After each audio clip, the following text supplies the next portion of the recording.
Off the coast of Western Australia, there's an island chain so dangerous that the government won't allow you to stay there longer than an hour. No permanent residents, no settlements, warning signs everywhere. This isn't fiction, it's a real place. It's what happened here 70 years ago, still makes it dangerous today.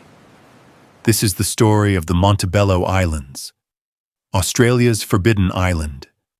120 kilometers off Dampier, Western Australia, lies an archipelago of 174 small islands. From above, they seem untouched. Turquoise water, white sand, empty beaches, just the kind of place you'd see on a postcard. But locals in nearby Karratha and Onslow will warn you. Don't stay too long.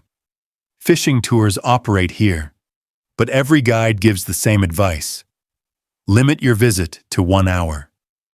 Not because of sharks, not because of strong currents, because of something invisible buried in the sand and sediment.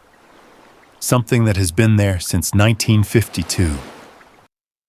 On October 3rd, 1952, the British government detonated Australia's first nuclear weapon here, aboard the HMS Plym, anchored near Tremouille Island. The explosion vaporized the ship and created a crater 1,000 feet wide. That was just the start. Between 1952 and 1956, Britain tested twice more. The final test, Operation Mosaic G2, was 6 times more powerful than Hiroshima's bomb. It remains Australia's largest explosion. After the tests, Britain left, but the radiation didn't. Here's what many don't realize. Plutonium, a byproduct of these blasts, has a half-life of over 24,000 years. This means the radioactive material scattered in 1956 will still be dangerous in the year 26,000. In 2022, researchers from Edith Cowan University collected more than 100 sediment and marine life samples from around the islands, such as sea cucumbers, coral trout, and more. Their findings confirmed fears. Plutonium levels were still elevated decades later. Therefore, parts of the islands remain officially restricted, supported by science, not myth.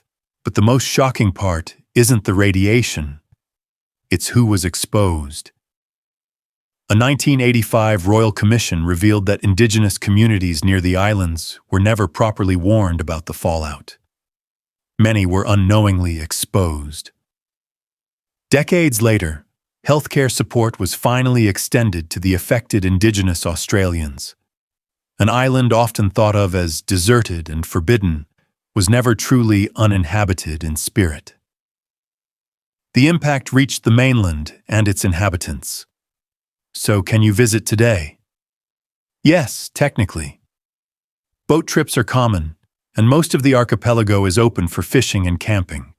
But keep to designated areas, don't dig, avoid overnight stays near Tremouille or Alpha Island, and limit your exposure. It's an odd paradox.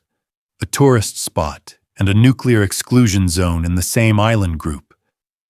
Beautiful on the surface, contaminated beneath. The Montebello Islands aren't forbidden because of monsters or curses, but because decisions made 70 years ago turned paradise into one of the Southern Hemisphere's most radioactive sites.